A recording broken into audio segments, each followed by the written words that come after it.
Hi, today I'll be showing you my experience sitting the HSK1 exam in Newcastle. It's worth mentioning I've already done GCSE Mandarin, so I know most of the vocab, but here you can see me the day before the exam going through my Anki flashcards, which I will link in the description, are very, very useful if it's perhaps you're not as well versed in the language.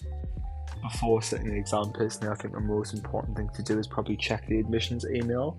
It has your admissions ticket and what you should bring on the day. Here I am checking mine. I will go through further in detail about the exam later on. This is such a big one. Remember your passport or ID, you need it to take the test. So here I am arriving at my local test centre. It is at Newcastle University within the Confucius Institute. You'll notice on the chinese.test.cn website that the majority of the exam centres are universities within their Confucius Institutes. Registering for the test was mostly simple. To go to the chinese.test.cn website, where I was supposed to hand in a piece of photo ID, a headshot or passport photo of myself, and I was also supposed to pay the £10 fee. The issue with the fee is it must be paid on the web store of Newcastle University or like whichever test centre you're going to. So that is really important to keep in mind. Also really important to keep the receipt for that, as your test centre leader will need it. As I mentioned earlier on, there's a few things you'll need on the day of the exam. So my exam centre provided 2B pencils and an eraser, some exam centres won't, so it's recommended that you bring your own and then sort of use their equipment if they provide it. You will also need your admissions ticket. Please make sure you print your admissions ticket online before the exam, as it has your candidate number, the centre number, your photo ID copy, which you'll need, and you'll also need the physical piece of photo ID. They do not accept photocopies. You'll need the photo ID you used online to register for the account. When the exam begins, the exams officer or the invigilator will walk around and take your admissions ticket and your passport or your driver's license and cross-check the information, so make sure there's no typos. I know there was a person in my room who had a typo. They did let them off, but it's with it being sort of legal documentation, they want it to be as close as possible. I'm showing you on the screen now a blacked out version of my admissions ticket, just so you know you have a rough idea of what kind of information is going to be on there. It is so important that you remember to bring this with you on the day. As for studying and revising, I did mention Anki earlier on. I will put my Anki decks in the description. However, I would also recommend asking your test centre lead for some mock papers. I know mine had some on hand and she happily emailed me a few copies. They're definitely worth looking at. This next section is mainly relevant to people sitting the HSK at Newcastle. My exam was in the old library building. This was the exam room at Newcastle in the old library building.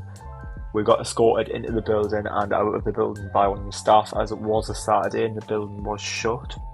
As I said earlier on, it is recommended to really show up early, as there is a long process before the exam where the exam invigilators will guide you through the process of filling the details on the exam paper, as everything from the point of entering the exam room is in Chinese, so you will need some help, especially for beginners.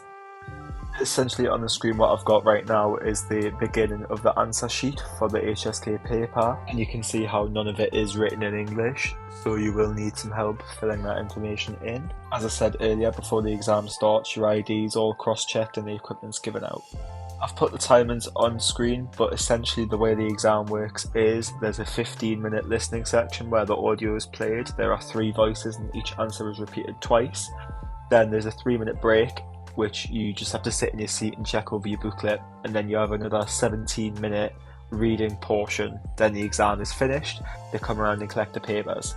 Just for some more niche questions, is there any sort of particular seating arrangement? Yes, it's in candidate number order from front to back. What's the paper actually like? Well, the paper consists of an answer booklet and the answer sheet. The answer booklet you do not write in. You can write on it, but none of your answers will be recorded. On the answer sheet, you write your name, your candidate number, and then you will shade using the 2B pencil the box that sort of corresponds to your chosen answer. This is the same for both the reading and the listening sections. Another one, what happens with results? So we have been told that our results will be with us within a month, and the results certificate will be with us within a month and a half to 2 months. This is because all of the exam scripts have to be posted to China, then are sent back to the UK to be verified by the university or whatever your test centre is. I think that is about it. Obviously, there will be more questions. If you have any questions, please feel free to comment. I will try and get back to all of them. I've linked all my social medias, and I've also linked all of the documentation that I've referenced in this video. I hate to be that person, but if you've enjoyed this video, please don't forget to like, comment, subscribe, all of the other things that people tell you to do to inflate their ego online. And thank you very much for watching.